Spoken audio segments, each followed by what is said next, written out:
آج کل یہ بات عوام خاص میں عموماً زیر بحث رہتی ہے کہ داڑھی میں اسلام ہے یا اسلام میں داڑھی، اور کچھ علماء اکرام داڑھی کٹوانے پر فسق کا حکم لگا کر داڑھی کٹانے کو گناہ کبیرہ قرار دیتے ہیں۔ یوں عام آدمی سوچنے پر مجبور ہو جاتا ہے کہ امت مسلمہ کی اکثریت داڑھی نہ رکھنے کی وجہ سے کیا گناہ کبیرہ میں مبتلا ہے، اور کیا یہ سب فاسق ہیں، اور کیا علامہ اقبال، قائد اعظم اور دیگر محسنین کے حوالے سے بھی یہی موقف ہوگا؟ حالانکہ پوری دنیا میں بڑے بڑے علماء و مشائخ آج ہمیں داڑھی کے بغیر یا بالکل چھوٹی داڑھی کے ساتھ نظر آتے ہیں۔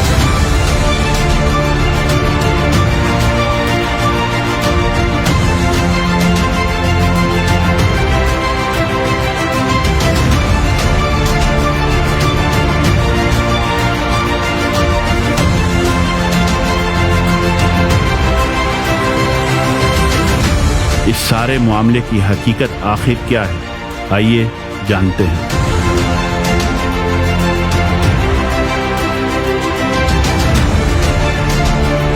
داڑھی کے حوالے سے علماء کی آراء میں کثرت سے اختلاف ہے۔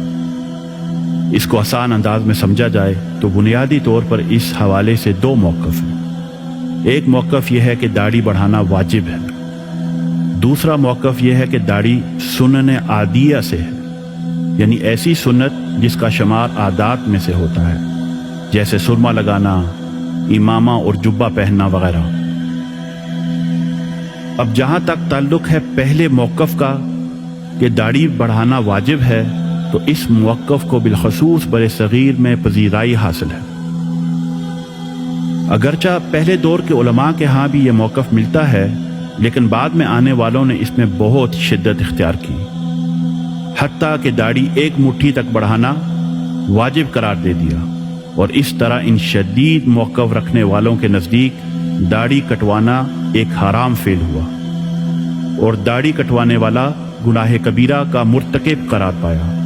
اور انہوں نے تمام داڑھی کٹوانے والے لوگوں کو فاسق قرار دے دیا۔ اور کیونکہ داڑھی کا کٹا ہونا ایک ظاہری فعل ہے، لہذا اس شخص کو اعلانیہ فسق کرنے والا قرار دیا گیا اور فاسق معلن کہا گیا، اور ایسے شخص کے لیے امامت کروانا یا اس کے پیچھے نماز پڑھنا بھی جائز نہیں سمجھا جاتا۔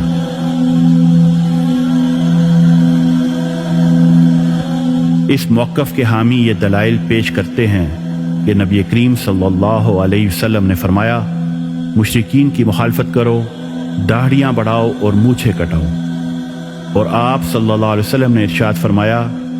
10 چیزیں فطرت میں سے ہیں، ان میں مونچھوں کو کٹانا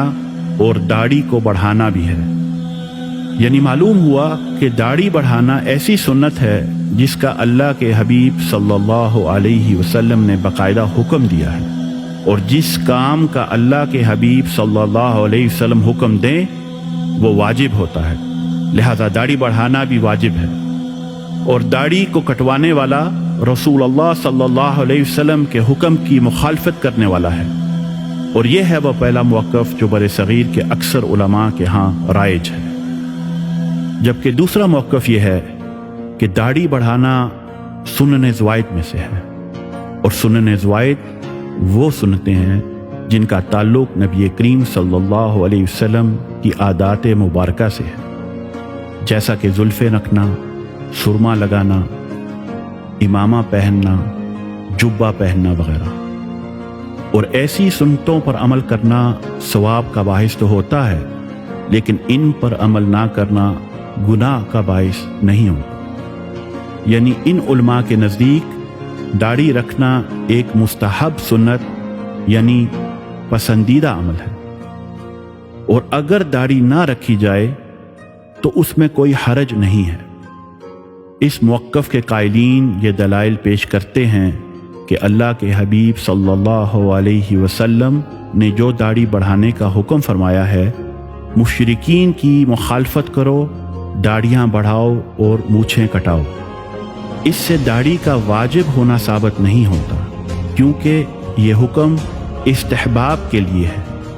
یعنی داڑھی بڑھانا مستحب ہے نہ کہ واجب، کیونکہ ایسا حکم جس کا انحصار کسی علت پر ہو، یعنی کسی خاص وجہ کی بنا پر وہ حکم دیا جائے، تو لازمی نہیں کہ وہ اس عمل کو واجب کرنے کے لیے ہو۔ جیسا کہ آپ صلی اللہ علیہ وسلم نے ارشاد فرمایا خالف المشرکین، یعنی نبی کریم صلی اللہ علیہ وسلم نے داڑھی بڑھانے کا جو حکم ارشاد فرمایا اس کی علت اور وجہ یہ تھی کہ اس سے یہود و نصارہ، مجوس اور مشرکین کی مخالفت کی جائے، اور چونکہ داڑھی کا حکم ان سب کی مخالفت کی خاطر دیا گیا، لہذا یہ علت اور وجہ ہی اس بات کی دلیل ہے کہ داڑھی بڑھانے کا حکم اس کو واجب کرنے کے لیے نہیں ہے بلکہ یہود و نصارہ، مجوس اور مشرکین کی مخالفت کے لیے۔ اور اصول بھی یہی ہے کہ لباس و خلیہ وغیرہ کے معاملہ میں یہود و نصارہ، مجوس یا مشرکین کی مخالفت واجب نہیں ہوتی، جبکہ ان کے عقائد اور شعار میں ان کی مخالفت واجب ہے۔ جیسا کہ اللہ کے حبیب صلی اللہ علیہ وسلم نے ارشاد فرمایا یہود و نصارہ خطاب نہیں لگاتے، تو تم لوگ ان کی مخالفت کرو، یعنی خطاب لگایا کرو۔ اب یہاں پر بھی اللہ کے حبیب صلی اللہ علیہ وسلم نے خطاب لگانے میں یہود و نصارہ کی مخالفت کا فرمایا ہے، یعنی بالوں کو رنگنے کا باقاعدہ حکم دیا ہے، لیکن اس کے باوجود کسی بھی عالم نے بالوں کو رنگنے کو واجب قرار نہیں دیا، اور ہم سب یہ جانتے ہیں کہ بالوں کو رنگنا واجب نہیں ہے۔ ایسے ہی نبی کریم صلی اللہ علیہ وسلم نے فرمایا ہمارے روزے اور اہل کتاب کے روزے کے درمیان فرق سحری کھانے کا، یعنی مشابہت سے بچنے کے لیے سحری کا حکم ہے، اس کے باوجود سحری واجب نہیں بلکہ مستحب اور پسندیدہ عمل ہے۔ لہٰذا معلوم ہوا کہ ہر معاملے میں مخالفت واجب نہیں ہوتی۔ ایسے ہی اللہ کے حبیب نے جب داڑھی بڑھانے کا ارشاد فرمایا تو یہ حکم یہود و نصارہ، مجوس اور مشرکین کی مخالفت کے لیے تھا۔ اب آئیے دیکھتے ہیں کہ دور حاضر میں کٹر یہود و نصارہ، کٹر مجوس اور کٹر مشرکین کا حلیہ کیسا ہے۔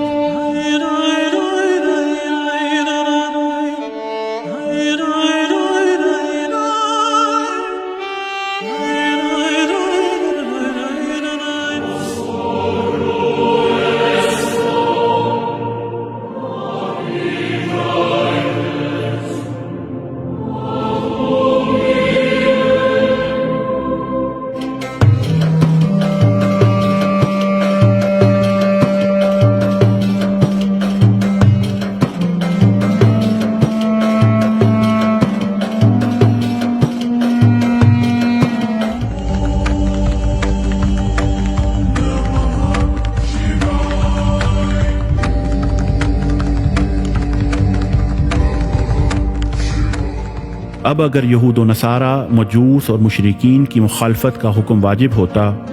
تو آج کے دور میں داڑھی کو چھوٹا کرنا اور منوانا ہی واجب اور درست ہوتا، کیونکہ حکم تو ان سب کی مخالفت کا ہے۔ جبکہ اس دور میں یہود و نصارہ، مجوس تو ایک طرف، مشرکین اور بدعقیدہ دہشت گرد اور شدت پسندوں نے بھی داڑھی بڑھا لی ہے۔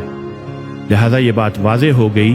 کہ داڑھی کو بڑھانا ایک مستحب اور پسندیدہ عمل ہے، نہ کہ یہ واجب ہے، اور اس کا تعلق سنن زوائد یعنی نبی کریم صلی اللہ علیہ وسلم کی مبارک عادات اور حلیہ سے ہے، اور اس کو ترک کرنا گناہ نہیں ہے، جیسا کہ مسواک کرنا،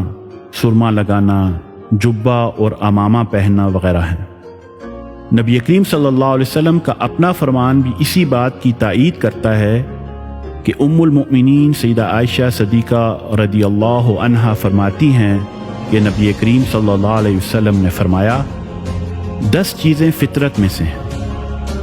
مونچھیں کتروانا، داڑھی بڑھانا، مسواک کرنا، ناک میں پانی چڑھانا، ناخن تراشنا، انگلیوں کے جوڑوں کو دھونا، بغل کے بال اکھیڑنا، زیر ناف بال مونڈنا، پانی سے استنجا کرنا۔ یعنی داڑھی بڑھانا بھی ان تمام چیزوں کی طرح فطرت میں سے ہے، اور اگر اس حدیث سے داڑھی بڑھانا واجب ثابت ہوتا تو باقی 9 کام بھی واجب ہوتے، جبکہ ہم سب جانتے ہیں کہ ان میں سے ہر ایک عمل مستحب اور پسندیدہ ہے۔ لہٰذا یہ بات بالکل واضح ہوئی کہ داڑھی بڑھانا ہرگز واجب نہیں ہو سکتا، بلکہ یہ فطرت یعنی عادت و حلیہ میں سے ہے، جسے سنن زوائد کہتے ہیں، اور اس اعتبار سے داڑھی نہ رکھنا کوئی گناہ نہیں ہے۔ لیکن جہاں ایک طرف بعض لوگوں نے دیندار اور متقی ہونے کے لیے داڑھی رکھنا واجب قرار دے دیا ہے اور داڑھی کٹوانے والوں کو فاسق معلن قرار دیا ہے، وہی لا علمی اور شدت پسندی اس حد تک جا پہنچی کہ بعض لوگوں نے تو داڑھی کو فرض قرار دے دیا اور دلیل پیش کی کہ اللہ سبحانہ تعالیٰ نے ارشاد فرمایا ہے کہ شیطان نے کہا تھا وَلَآمُرَنَّهُمْ فَلَا يُغَيِّرُنَّ خَلْقَ اللَّهِ، میں ضرور انہیں حکم دوں گا، وہ یہ اللہ کی تخلیق کو بدل دیں گے۔ اور ایسے لوگوں نے یہ بے بنیاد دعویٰ کیا کہ چونکہ داڑھی رکھنا فطرت اور اللہ کی تخلیق ہے، لہذا اسے کاٹنا دراصل اللہ کی تخلیق کو بدلنا ہے، اس لیے داڑھی فرض ہے۔ لیکن سوچنے کی بات تو یہ ہے کہ اگر داڑھی کاٹنا اللہ کی تخلیق کو اور فطرت کو بدلنا ہوتا تو مسواک کرنا بھی حدیث کی روح سے فطرت ہے، لہذا مسواک کرنا بھی فرض ہو جاتا اور حدیث مبارکہ میں مذکور باقی اشیاء بھی فرض ہو جاتی۔ اور اس لحاظ سے سر کے بال بھی تو داڑھی کی طرح اللہ کی تخلیق ہیں، سو انہیں کاٹنا بھی اللہ کی تخلیق کو بدلنا قرار پاتا، حالانکہ ہم سب جانتے ہیں کہ ایسا نہیں ہے۔ لہٰذا ایسا موقف رکھنا شدت پسندی کے سوا کچھ نہیں، کیونکہ یہ آیت مبارکہ دراصل ان لوگوں کے بارے میں نازل ہوئی جو زمانہ جاہلیت میں غلاموں اور جانوروں کے جنسی اعضاء کو نکارہ کر کے اللہ کی تخلیق میں ایسی مستقل تبدیلی کر دیتے تھے جس کو اپنی اصلی حالت میں واپس لانا ممکن نہیں تھا۔ یہی اللہ کی تخلیق کو بدلنا ہے جس سے منع کیا گیا ہے۔ اب اس آیت مبارکہ سے داڑھی کو فرض ثابت کرنا قرآنی آیات کا غلط مفہوم نکالنے کے مترادف ہے، کیونکہ اگر داڑھی فرض ہوتی اور اسے کٹوانا فعل حرام ہوتا اور ایسا کرنے والا گناہ کبیرہ کا مرتکب ہوتا تو ایسا فعل کرنے پر کوئی سزا ضرور مقرر ہوتی، جیسا کہ چوری کرنے پر ہاتھ کاٹنا، شراب پر کوڑے، بدکاری کرنے والے کے لیے رجم اور قتل کرنے پر سزائے موت ہے۔ لیکن اللہ کے حبیب صلی اللہ علیہ وسلم نے داڑھی نہ رکھنے پر کوئی سزا یا تنبیہ ذکر نہیں فرمائی، بلکہ پورے ذخیرہ قرآن و حدیث میں ایسی کوئی بات نہیں ملتی، اور نہ ہی نبی کریم صلی اللہ علیہ وسلم کے دور سے لے کر آج تک کسی عالم دین نے داڑھی کٹوانے پر تعزیر اور سزا کا حکم لگایا ہے۔ لہذا داڑھی بڑھانے کو فرض قرار دینا خود سے دین میں اضافہ کرنے والی بات ہے۔ سو یہ واضح ہے کہ داڑھی بڑھانا فرض نہیں ہے بلکہ مستحب ہے۔ یہی موقف دارالافتاء مصر کے علماء کا ہے، اور جامعہ الازہر کے سابقہ مفتی اعظم علی جمعہ صاحب اور دیگر علماء الازہر کا فتویٰ بھی یہی ہے۔ اور جامعہ الازہر اسلام کی سب سے قدیم علمی درسگاہ اور اہل سنت و جماعت کا سب سے معتبر علمی مرکز ہے۔ مصر اور سوڈان کے دیگر علماء اہل سنت جو کہ شافعی اور مالکی ہیں، ترکی کے علماء اہل سنت جو کہ حنفی ہیں، اور مسجد اقصیٰ کے امام اور مفتی اعظم جن کا تعلق بھی اہل سنت سے ہے، ان تمام کا موقف بھی یہی ہے۔ اسی طرح انڈونیشیا اور ملیشیا میں بھی علماء اور عوام اہل سنت عموماً داڑھی کے بغیر دکھائی دیتے ہیں، کیونکہ یہ بھی شافعی ہیں، بلکہ بر صغیر میں بھی کچھ اولیاء اور عظیم ہستیوں نے داڑھی کو ترک کیا ہے۔ اور فقہ حنبلی کے جید عالم دین سیدی ابن قدامہ مقدسی حنبلی رحمۃ اللہ علیہ، جو کہ سیدنا عبد القادر الجیلانی رضی اللہ عنہ کے شاگردوں میں سے ہیں، آپ نے بھی اپنی کتاب الشرح الکبیر میں لکھا ہے، داڑھی بڑھانا ایک مستحب اور پسندیدہ عمل ہے، جس سے یہ ثابت ہے کہ عالم اسلام کے ان تمام علماء اور مشائخ کے نزدیک داڑھی بڑھانا واجب نہیں ہے بلکہ سنن زوائد میں سے ہے۔ اب سوال یہ اٹھتا ہے کہ جب یہ بات ثابت ہو گئی کہ داڑھی منوانا گناہ نہیں ہے لیکن داڑھی رکھنا مستحب تو ہے، تو پھر آج عالم اسلام میں کثیر علماء اور مشائخ اس پر عمل کیوں نہیں کرتے؟ اس بات کے جواب میں عرب کے علماء و مشائخ اس بات پر متفق ہیں کہ دور حاضر میں داڑھی رکھنا یہود و نصارہ، مجوس اور مشرکین کے ساتھ ساتھ اہل بدعت، انتہا پسند اور دہشت گردوں کی علامت و شعار بن چکا ہے۔ لہٰذا نبی کریم صلی اللہ علیہ وسلم کے فرامین کی روشنی میں ان لوگوں کی مخالفت کرتے ہوئے دنیا کے مختلف ممالک کے علماء، مشائخ اور صالحین نے داڑھی کو ترک کر دیا ہے تاکہ اسلام دشمن عناصر کے ساتھ مشابہت سے بچا جا سکے۔ اور یہ موقف کوئی نیا نہیں ہے، بلکہ اہل سنت و جماعت کے اکابر علماء و مشائخ کا بھی یہی موقف رہا ہے، جیسا کہ معروف حنفی محدث علامہ ملا علی قاری رحمۃ اللہ علیہ فرماتے ہیں، ہر وہ سنت جو اہل بدعت کا شعار اور علامت بن جائے اسے ترک کر دینا ہی بہتر ہے۔ اور یہی موقف خود امام غزالی رضی اللہ عنہ کا بھی ہے، جو فرماتے ہیں جب بھی کوئی سنت اہل بدعت کا شعار اور علامت بن جاتی ہے تو ہم اسے ترک کرنے کے قائل ہیں تاکہ اہل بدعت کی مشابہت سے بچا جا سکے۔ حتیٰ کہ دور حاضر میں خود اہل بیت رسول صلی اللہ علیہ وسلم کے ائمہ نے بھی اپنے جد امجد رسول کریم صلی اللہ علیہ وسلم کے حکم کے مطابق داڑھی کو ترک کرنا ہی بہتر جانا، تاکہ یہود و نصارہ، مجوس، مشرکین، اہل بدعت، انتہا پسندوں اور اسلام دشمن عناصر کی مخالفت کر کے ان کی مشابہت سے بچا جا سکے۔ اسی طرح امام اہل بیت اور طریقہ برہانیہ کے شیخ طریقت سیدی امام فخر الدین الشیخ محمد عثمان عبدو البرہانی رضی اللہ عنہ سے جب داڑھی کے حوالے سے سوال کیا گیا تو آپ نے یہی موقف بیان فرمایا کہ داڑھی سنن مخالفہ میں سے ہے، جن کا مقصد اہل بدعت اور اسلام دشمنوں کی مخالفت کرنا ہے۔ لہٰذا دور حاضر میں جب داڑھی اہل بدعت، انتہا پسندوں اور اسلام دشمنوں کا شعار بن چکی ہے تو اسے ترک کرنا ہی بہتر ہے، لیکن آپ نے اس پر شدت اختیار نہیں کی، بلکہ داڑھی کو تقویٰ اور دینداری کا معیار بنا لینے سے منع فرمایا ہے۔ جب ہمیں یہ معلوم ہو گیا کہ داڑھی کے حوالے سے دو بنیادی موقف ہیں اور دونوں کے پاس دلائل موجود ہیں، لہٰذا دونوں طرف کے افراد کو شدت سے کام نہیں لینا چاہیے، اور نہ ہی داڑھی کے بڑے یا چھوٹے ہونے کو تقویٰ کا معیار بنا لینا دانشمندی ہے، بلکہ دین رحمت کے مزاج کے سراسر خلاف ہے، کیونکہ نبی کریم صلی اللہ علیہ وسلم نے فرمایا، اللہ تمہارے جسموں کو نہیں دیکھتا اور نہ ہی تمہاری صورتوں کو دیکھتا ہے، بلکہ وہ تمہارے دلوں کو دیکھتا ہے۔ اور آپ صلی اللہ علیہ وسلم نے فرمایا،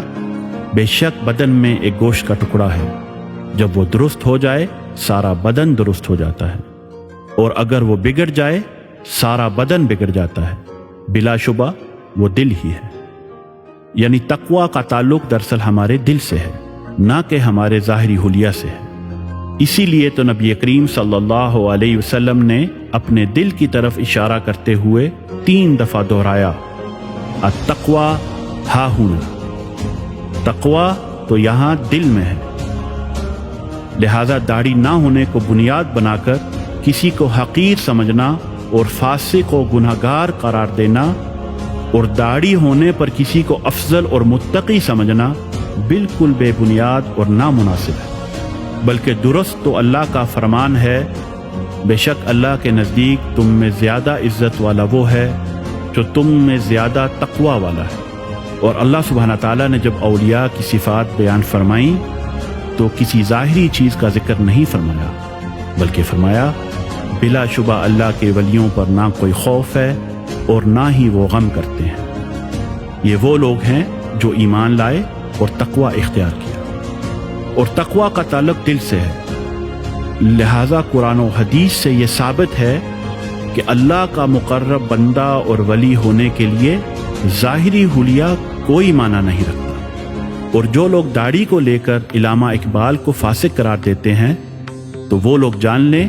کہ علامہ اقبال کی ولایت کی گواہی تو خود عرب کے مشائخ دیتے ہیں، جیسا کہ امام اہل بیت سیدی امام فخر الدین رضی اللہ عنہ جو کہ اہل بیت رسول صلی اللہ علیہ وسلم سے ہیں، آپ نے 40 کی دہائی میں عربی زبان میں سیدی علامہ اقبال رضی اللہ عنہ کا معروف کلام پڑھا جو اہل بیت کی شان میں تھا، تو محفل میں موجود حاضرین اش اش کر اٹھے اور پوچھا کہ یہ کس کا کلام ہے؟ تو آپ نے فرمایا یہ کسی عربی کا نہیں بلکہ یہ ایک اجمی کا کلام ہے جس کا نام محمد اقبال ہے اور اس کا تعلق ہندوستان سے ہے، اور اس کلام کے لکھنے پر غوث زمان نے آپ کو ولایت عطا کی ہے۔ لہٰذا اللہ اگر کسی سے محبت فرماتا ہے اور اسے اپنا قرب اور اعلیٰ مقام عطا فرماتا ہے تو وہ اس شخص کا ظاہر نہیں دیکھتا بلکہ باطن اور دلی کیفیت دیکھتا ہے۔ اللہ ہم سب کو سمجھنے کی توفیق عطا فرمائے اور ہر قسم کی شدت پسندی سے بچائے، آمین۔